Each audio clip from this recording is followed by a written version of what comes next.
en fait, ils étaient rouges, et du coup, la couche de silicium, il faut savoir que les humains, ils ont trouvé, hein, ils savent à peu près. Hein. Un panneau solaire, quand il y a des cristaux, c'est du silicium. Donc, c'est du quartz. Avec une petite teinte bleue, et hop, ils extraient de l'énergie solaire. Sauf que ça donne 300-400 watts. Avec un silicium teinté rouge, donc rouge, manganèse ou un truc comme ça, faut voir quoi. Donc le type il avait fait un panneau solaire rouge, j'avais pas lu en détail la composition du panneau, puis ça ne devait pas être marqué, puisque c'était nouveau. Et le gars, donc il avait un résultat 10 fois plus important. Commercialisé l'année prochaine, tout va marcher. 25 ans plus tard, vous ne trouverez pas sur le net un seul panneau solaire rouge, 10 fois plus puissant, c'est impossible. Pourquoi ? Bah, imaginez que vous commenciez à faire des installations chez les particuliers de 40 kW. Que devient EDF? Ben rien. Imaginez qu'un agriculteur mette 1000 mètres carrés de panneaux solaires sur une grange ou des trucs comme ça. Il va alimenter lui, sa ferme, et alors là, ça va être une ferme, il va laisser cramer les lumières toute la nuit, les vaches vont avoir des petites guirlandes de Noël toute l'année. Enfin bref, quoi, le mec, il a de l'électricité, il ne sait plus 1000 mètres carrés, tu vois, 10 panneaux solaires, 40 kW, 100 panneaux solaires, 400 kW. Là, tu te rapproches du, hein, du groupe électrogène EDF, là. Donc les gros groupes. Donc 400 kW, c'est énorme en fait. Et en fait, le problème, il y a 25 ans, on avait déjà la solution. Pourquoi elle n'a pas été mise en place?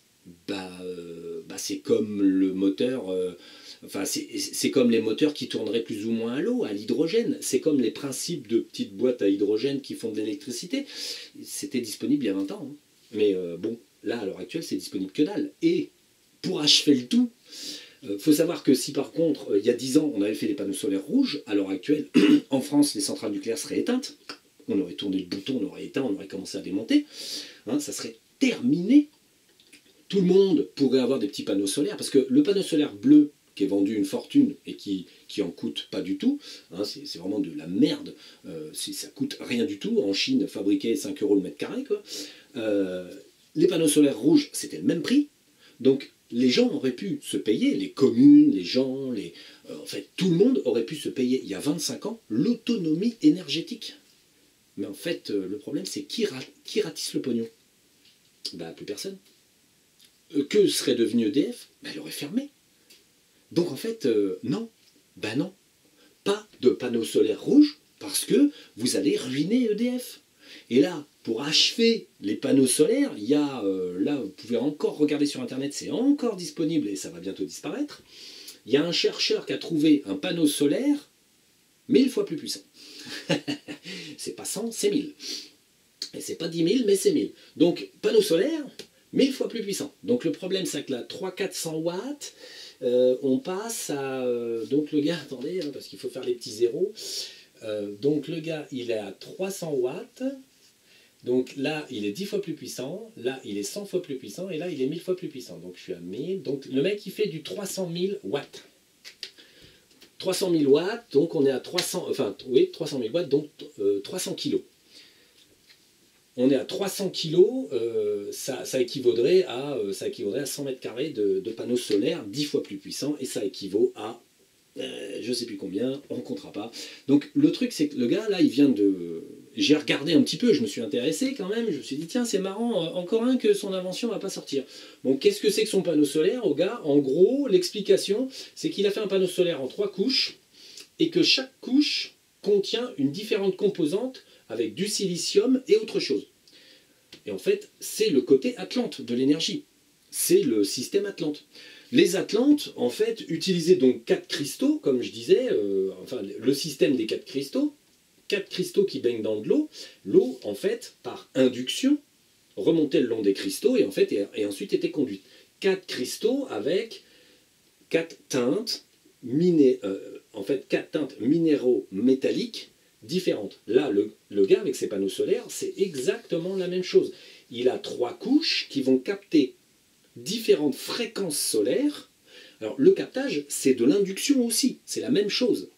C'est le rayonnement arrive sur le panneau et par induction et excitation des molécules, le panneau capte des petites choses des petites choses, des électrons, des photons, des neutrons, tout ce que vous voulez, et hop, il transforme, en fait c'est collecté, et ensuite ça sort du panneau solaire, les 3 petites couches, ensuite hop, hop, on sort, et on met une prise, tac, et on a le jus.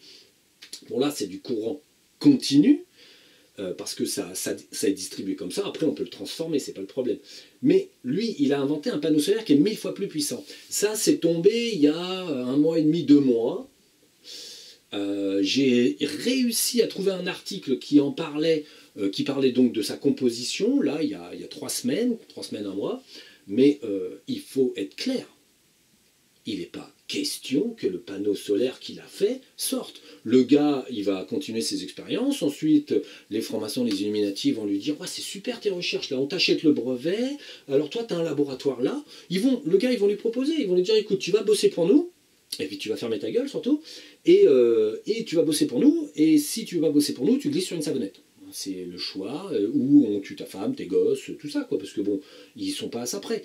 Toute invention qui pourrait nuire à leur façon de voir les choses, soit elle est achetée et le gars il bosse pour eux, donc il arrête d'inventer des trucs utiles pour l'humanité, il invente des trucs utiles pour eux, donc parce que eux évidemment se serviront bien sûr des technologies à leur propre compte. Bon, quand une technologie est comme ça, en gros ils la prennent et la mettent à poubelle, parce que eux ils pourraient oui vaguement s'en servir, mais ça se verrait quoi, ça risquerait de se savoir, donc bon ça hop, on jette. Pas, on met à la poubelle et le gars on fait bosser sur autre chose, il a l'air intelligent, on lui fait faire des trucs qui rapportent pour les Illuminati. Mais en fait, là, le système des 3 couches, on s'approche du système Atlante. C'est l'induction minéralo-métallique qui pompe de l'énergie par induction qui est disponible. Ça, vous faites on va dire, si vous avez un panneau chez vous, vous en êtes à 300 kilowatts. 300 kWh, il faut filer du jus au voisin. On peut compter que les Atlantes, eux, c'est pas du 300 kWh au mètre carré. Avec leur petit système à eau là, qui couvrait sur la pyramide, qui couvrait pas tellement de mètres carrés. Hein, les petits canaux d'eau n'étaient pas très larges, les bassines d'eau sont pas immenses. La voilure en mètres carrés était faible, mais ils avaient un rendement mais affreux en fait, affreux. Et en plus, ils avaient compris un truc. L'eau en fait permettait de refroidir tout ça. Parce qu'un panneau solaire par exemple, un panneau solaire actuel, vous le mettez au soleil comme un panneau rouge ou un panneau 1000 fois plus puissant, c'est la même chose. Vous le mettez au soleil, donc il va induire de l'électricité, mais quand ça va chauffer, la température va chauffer, ça va dilater les matériaux. En dilatant les matériaux, vous allez avoir une perte de conductivité. Et du coup, vous allez de 1000 fois plus puissant, une fois que le panneau il est à 50, 60 degrés au soleil, il va passer à 900 ou 800 fois plus puissant. Vous allez me dire, là, pour des puissances comme ça, c'est pas très grave que ça chauffe. Mais les Atlantes, eux, avaient compris le truc, ils captaient l'énergie solaire par l'eau. Ça restait frais. Du coup, il n'avait pas de montée en température, pas de dispersion énergétique, et du coup, la collection, le fait de collecter l'énergie par induction était parfaitement efficace parce que tempéré. Les cuves en jade, tout ça était en pierre et en jade. À l'époque, en plus, en Égypte, il ne faisait pas du tout cette température qu'il fait à l'heure actuelle. Hein. On était sur, il y a 10 000 ans, oui, alors maintenant ça fait plutôt 12,5. Il y a 12 500 ans, à peu près, la température était beaucoup plus clémente. C'était plus un climat européen hein, qu'on a aujourd'hui, moins la déconnade de climat qu'on a. Donc le climat était stable, mais tempéré. Donc l'eau n'était pas trop chaude, les pierres ne brûlaient pas au soleil comme en Égypte, et du coup, bon, le système était parfaitement rentable et dépotait beaucoup plus qu'un seul panneau solaire. Et en proportion, on va dire, si le panneau solaire a 3 couches, moi je propose d'en mettre une 4e sur un matériau de ce genre, cristallo-métallique, et vous arriverez à une rentabilité atlante. Mais on serait donc 1000 fois, on passerait à 10 000 fois plus puissant. Parce qu'à chaque couche, vous rajoutez un 0. Parce que les matériaux, finalement, vous avez un système exponentiel qui s'effectue par classe de matériaux adjoints aux autres. Si vous faites un panneau solaire à 4 couches, vous arrivez à 10 000 fois plus puissant. Bon, voilà, quoi, vous êtes à peu près dans les normes. Pour 1 mètre carré, vous avez, vous rajoutez un 0, vous avez 3000 kW par mètre carré. C'est à peu près ce que sortaient les Atlantes en termes d'efficacité énergétique. On va dire, le mec qui se baladait avec son petit camping-car, il avait un panneau solaire comme ça, qu'alimentait le camping-car, c'était c'était une piste de... C'était, on va dire, l'Olympia avec tous les spots. Le gars n'était jamais à court de jus. Il avait de l'eau chaude tout le temps, et tout était électrique dans le camping-car, et jamais il s'arrêtait. Il n'était jamais à court de puissance. Ça démarrait tous les matins. Et le moteur était électrique. Donc voilà, c'est ce qu'il faut voir. C'est, on va dire, techniquement, avec une technique comme ça, à 3 couches ou à 4 couches à l'Atlante, avec un panneau solaire comme ça, vous êtes, même pour une maison, vous êtes au taquet. Vous pouvez tout mettre à cramer en même temps. Donc voilà, c'est le... Malheureusement, en fait, donc, ce type de choses n'arrivera pas. Le panneau solaire 3 couches à 1000 fois plus puissant ne sortira pas. Et nous ne serons pas libérés des Illuminati et de leurs conneries. Voilà, c'est pas de chance, mais c'est comme ça. Hein. Donc nous, voilà, on n'a pas vu d'amélioration. Hein, je suis désolé. Malheureusement, le monde va continuer de tourner très très mal. Hein. C'est bon, climatiquement parlant, si vous regardez un petit peu la tendance, c'est de pire en pire. Hein, y a vraiment un effet, il y a des effets qui vont en se multipliant et en se compliquant. Il faut voir que la 5G y participe aussi. On est quand même très proche des micro-ondes. Donc quand vous avez un soleil qui tabasse, parce que le soleil tabasse et qu'il y a de plus en plus de photons, mais qu'en plus vous rajoutez des ondes de saturation, vous obtenez un échauffement encore supplémentaire. Parce que les ondes perturbent la composition des noyaux cellulaires et a tendance à faire comme un micro-ondes, du coup, chauffer la matière. Donc, les Illuminati participent avec la 5G, la 4G et la 3G à la saturation. Le Soleil y participe, les photons qui arrivent de la barrière de photons y participent aussi. On peut dire que y a une sorte de multiplication des facteurs, c'est pas trop bon. Hein. C'est loin d'être bon. Et pour ce qui est de la vie de tous les jours, malheureusement, l'autoritarisme des francs-maçons et des Illuminati va aller croissant. Parce que de toute façon, ils se sont enhardis. Alors ça ne va pas être du jour au lendemain, mais on constate là dans la vie de tous les jours en France, et dans les autres pays c'est pareil, qu'en fait la situation se dégrade, l'opposition, en fait les gouvernements s'opposent au peuple, parce qu'ils obéissent aux ordres, et les ordres, c'est citron et vache à lait, point final. Plus aucune considération de rien.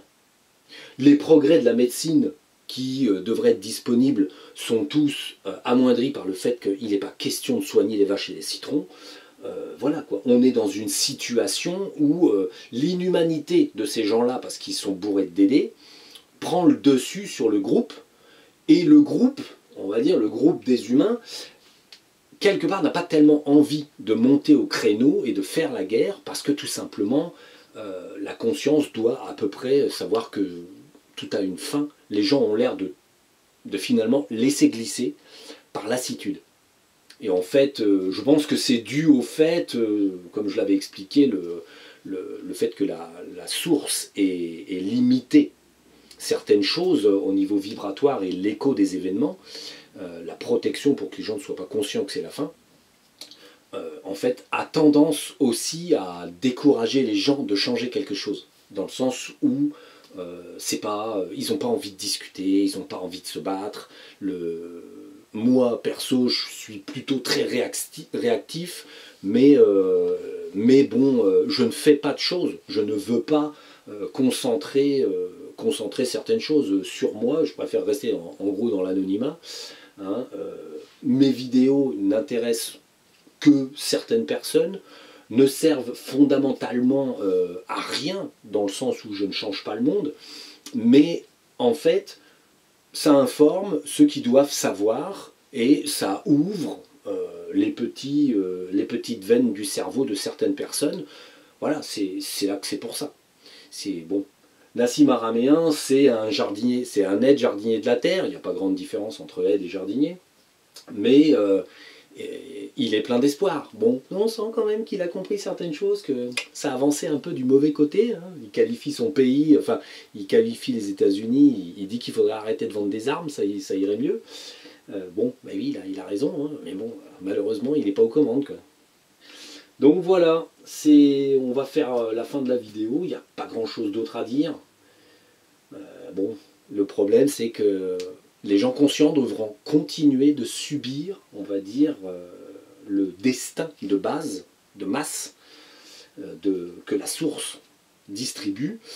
Et en fait, avant que ça finisse, bon, on verra bien si on arrive à sortir l'épingle du jeu à travers l'astral, à travers la destruction des satellites, les choses comme ça. On verra bien. Bon, moi je pèse le pour et le contre. Il y a ce qu'on a vu et ce que je me dis que la source peut nous jouer. C'est-à-dire que même si j'ai vu que ça s'arrêtait dans un certain temps, on a des éléments qui le disent, je me dis que la source peut faire continuer les choses. C'est faisable parce que la situation actuelle pourrait durer un certain temps de plus. Alors bon, je regarde, on scrute un petit peu bon, les événements de la vie de tous les jours et de cette planète, et on scrute un peu les terres pour voir si ça a l'air de changer. Si finalement, tiens, est-ce qu'elle nous pousse de 10, 20, 30 ou 50 ans, ou est-ce que finalement on reste sur la date butoir? Dans le monde, aujourd'hui, des êtres conscients, il n'y en a pas. Enfin, des êtres conscients de l'éther, des choses comme ça, il n'y en a pas. Nous, on a un collègue qui sait qu'on existe, mais c'est le seul. En proportion, c'est très amusant. En fait, moi, j'ai fait le tour de tous ceux qu'on va voir, les jardiniers de la terre, les Tibétains dans leurs cavernes, des choses comme ça. Il n'y en a qu'un seul qui est conscient que nous sommes là. Parce qu'il était chaman, enfin, il est chaman d'ailleurs. Il est chaman et il décorpore. Et il se protège des dédés, il a la capacité de le faire, tout simplement parce qu'on lui a montré comment faire. Enfin, c'est quelqu'un qui est très vieux. Hein. Il est vieux comme l'était Mingyar, c'est-à-dire que Mingyar a vécu 400 ans. Cette personne a 400 ans aussi, parce qu'il a subi des initiations, et en fait, juste à base de son, hein, c'est le principe. Hein. Mingyar, le maître de l'Obsan, avait subi tout simplement une prière qu'on lui avait faite. Donc un son, on lui avait récité une prière à un son particulier, ça avait donné qu'il vivait éternellement, ou presque. Et en fait, cet homme a subi un peu ce même traitement, donc il vit éternellement. Alors, bon, il ne fait pas de pub, hein, il n'est pas connu, et personne ne saura qui il est, mais en fait, c'est le seul qui nous voit. Quand on y va, il nous voit, parce qu'il voit, il voit dans l'astral, parce qu'il va dans l'astral, mais bon, il est un peu, on va dire, à l'heure actuelle, il s'en fout un peu, quoi, parce qu'il sait très bien qu'il faut attendre. Il est un peu assis sur son cul à se dire, quand est-ce qu'on fait autre chose? C'est un jardinier de la Terre, et c'est le seul à nous voir. C'est-à-dire que nous, on vient dans les terres, il nous voit dans les terres. Et il est conscient qu'on est eux, enfin qu'on est nous, là où on est. Donc il sait très bien qu'il existe deux humains par là, un par-ci, un par-là, qui va dans les terres et qui a la capacité que nous avons nous. Le reste, j'ai vu des vidéos là, différentes petites vidéos sur les terres, sur ci, sur ça, bon ça patauge gaiement dans les DD et dans les inexactitudes, une chose de vraie, 40 de fausses. Bon c'est... De toute façon, moi j'ai dit comment aller dans les terres, mais véritablement... quoi qu'il arrive, se promener dans les annales akashiques, se promener dans la membrane et en tirer véritablement la substance réelle est très compliqué. C'est pas donné à tout le monde, et la plupart des gens qui font de l'hypnose régressive, de l'hypnose quantique, de l'hypnose ceci, de l'hypnose cela, bon, en gros vont dans les terres, mais la plupart sont complètement dupes de là où ils débarquent. Ils sont habités de tellement de couches de DD, de tellement de limitations qu'ils sont incapables d'effectuer une sortie cohérente. Mais au moins, c'est une forme de pénétration dans l'éther, donc c'est une forme de travailler des ondes. Ça permet à ces gens-là de travailler leurs ondes. Et même si ils sont endédéifiés, même s'ils ne voient pas tout, même s'ils ne comprennent pas tout, il y a le côté que ça fait des gens qui y vont. Donc ça fait des gens qui manipulent cette fréquence, qui manipulent la fréquence de l'éther, qui au moins rentrent, voient, même s'il y a beaucoup d'illusions, beaucoup de DD, beaucoup de tout ça, au moins ils pratiquent. Donc ça veut dire que par la suite, quand il restera quelques humains, les gens se souviendront peut-être, un par un, par-ci, par-là, que finalement on pouvait faire certaines choses. Ça évoluera peut-être jusqu'à jusqu'à un jour, on va dire, permettre aux gens de manipuler la matière, parce que c'est comme ça que ça doit être à la fin, manipuler la matière par la pensée. Bon, ça viendra, quoi. Mais c'est vraiment pas pour tout de suite, quoi. Là, nous, ce qu'on fait, c'est... on prend de l'avance, quoi. On prend de l'avance. C'est juste, on est le petit bouton de départ, clic, on met en route la machine, et ensuite ça s'emballera, et ensuite ça donnera quelque chose, mais il faudra un temps immémorable pour que les gens... imaginez si l'humanité devait se séparer de ses DD. Je dis bien l'humanité. Il faut que tout le monde soit conscient. Donc, qu'il a des DD, comment ça marche, et ci et ça. Donc, bon, vaut mieux une humanité beaucoup plus petite. Parce que, bon, arriver à persuader tout le monde qu'ils ont des DD, et qu'ils les voient, et qu'ils les cherchent, et qu'ils les trouvent, et qu'ils veulent s'en débarrasser, bon, on a du temps devant nous, quoi. Il y a des milliers d'années encore devant nous avant que l'humanité prenne d'elle-même toutes les consciences nécessaires et utiles à ce genre de développement. Ça, c'est pas du tout pour maintenant. Ça viendra plus vite par après, parce qu'en fait les fréquences de la planète changeront. C'est quelque chose de simple, c'est pas quelque chose de compliqué. Là, quand je regarde des vidéos, là, je regarde vite, hein, parce que ça, moi, c'est plus rébarbatif pour moi qu'autre chose, parce qu'il y a des termes qui veulent rien dire. Donc, ils parlent tous d'ascension, et de ci et de ça, et machin. Oui, mais en fait, ils compliquent tellement le truc que moi-même, j'ai du mal à comprendre ce qu'ils disent, et pourtant, je sais de quoi je parle. Mais on va dire, ils parlent de trucs, bon, les DD en rajoutent des couches, et des couches, et des couches d'inepties et de choses qui n'ont pas de sens. Donc, en fait, à la fin, on s'y perd. Mais bon, ils voient plus ou moins qu'il y a une forme d'amélioration, là, au fond, quelque part. Donc, oui, comme il y a une amélioration de fréquence, la planète ne va pas changer d'état, hein, faut arrêter.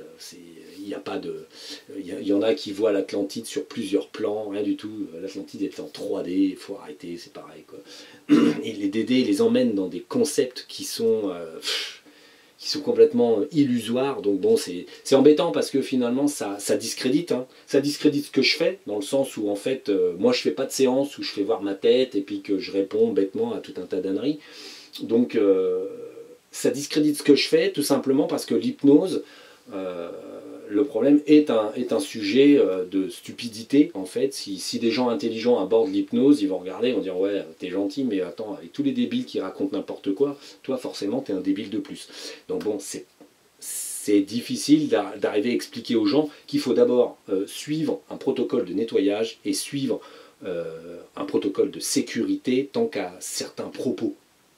On ne peut pas dire certaines choses parce que ça nuit quelque part à quelque chose qui est sérieux. Le troisième corps, l'éther, on est dans la matière créatrice, on n'est pas dans les gnomeries de Dédé.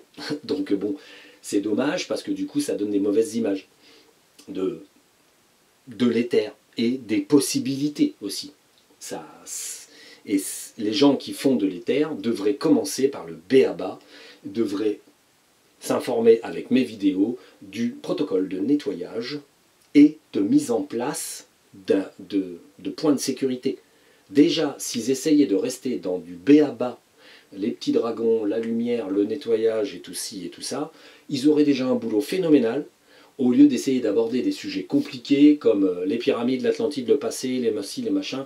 C'est trop compliqué parce que quand vous allez dans un lieu, mais que vous-même, vous n'êtes pas au niveau de rechercher quelque chose de vrai, en fait vous arrivez avec une coque de DD immense et du coup à chaque fois que vous posez une question, c'est pas le lieu, c'est pas les gens qui vous répondent, c'est un DD qui vous répond à travers. Il y en a, ils m'ont canalisé Jésus, ils m'ont canalisé des tas de trucs comme ça, parce que vous croyez que Jésus vous le canalisez, mais rien du tout. Monsieur Yeshua ben Joseph est remonté tout en haut, là, en haut, plus haut qu'ici. Hein.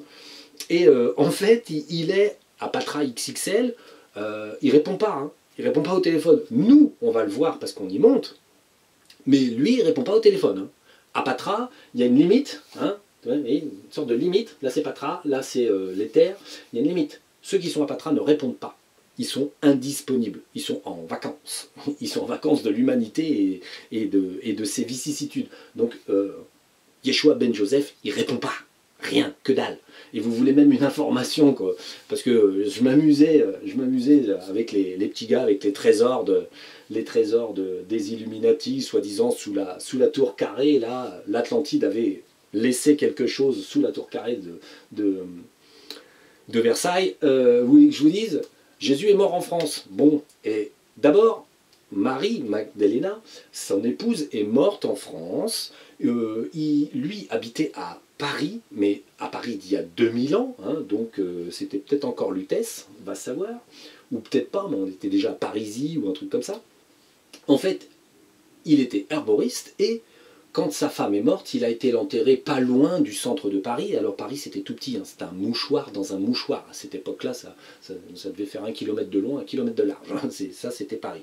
Donc bon, il a emmené sa petite femme, il l'a enterrée dans un endroit aujourd'hui qui est en banlieue, hein, en banlieue très proche. Paris, c'est Paris Grande Couronne. Hein, et il a enterré sa petite femme là. Et ses enfants étaient partis hein, déjà. Et lui est mort quelques années plus tard, et en fait il a été enterré au même endroit. La dépouille de Jésus, Yeshua ben Joseph, et de Marie Magdalena, sa femme, son épouse, en fait sont à Paris Grande Couronne, sous des tonnes de béton. Voilà, c'est tout. Et donc, et ça, les francs-maçons, ils savent pas. Hein. Et le dites pas aux juifs, le dites à personne, hein, ni aux catholiques. Mais vous pouvez pas déranger la sépulture de Jésus, dans le sens où déjà, elle est gommée depuis très longtemps. Le site a été nettoyé aux bulles. Hein, c'était un ancien cimetière, qui ensuite, il y a eu un petit village dessus, ensuite il y a une ville, et ensuite il y a eu Paris et Grand Couronne. Donc, le lieu n'existe plus. Mais en fait, seul quelqu'un qui va dans les terres et qui est lucide peut voir ça. Parce que moi, Yeshua ben Joseph, je sais très bien ce qu'il est devenu. Il n'a jamais fait tout ce qu'on dit, comme je vous l'avais expliqué. Et en fait, il est mort comme un simple homme, âgé, parce qu'il avait les capacités de durer longtemps. Et ensuite, il est remonté à Patra XXL et il n'est jamais redescendu. Il n'a jamais refait une vie. Donc, il ne s'est pas cassé la tête. Les gens qui contactent tout un tas de choses comme ça ne contactent personne. Ils ont un DD en face d'eux, au mieux une projection que quelqu'un leur fait plaisir, voire une pure invention, parce que de toute façon certains individus sont indisponibles.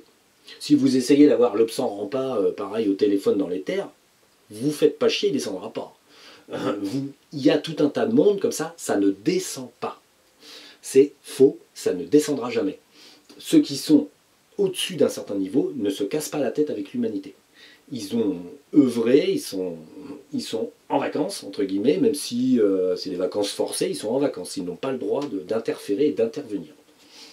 Donc bon, c'est des détails, quoi. Mais c'est quand même regrettable qu'il n'y ait pas un peu plus de sérieux dans l'hypnose. Dans l'hypnose, c'est dans l'éther, parce que l'hypnose, c'est finalement le terme qu'on lui donne, mais c'est donc le transport de l'esprit par l'éther, par le troisième corps. Et un peu plus de sérieux pour suivre des protocoles de nettoyage, perfectionnement, lucidité, hein, tout simplement. C'est embêtant, parce que du coup, ça donne une image folklorique. Et des gens sérieux, s'ils tombent dessus, ils vont dire oh là là là, mais qu'est-ce que ça raconte là, ça veut rien dire. Effectivement, les gens ne s'écoutent pas. Et les phrases qu'ils construisent ne veulent rien dire. Ils parlent de concepts qui ne veulent rien dire. Moi, j'ai expliqué les dimensions, les ci, les ça, les niveaux énergétiques, les choses comme ça. Si vous suivez ce que j'ai expliqué, alors c'est pas simple, mais eux, ce qu'ils disent, c'est encore moins simple parce que ça veut rien dire. C'est-à-dire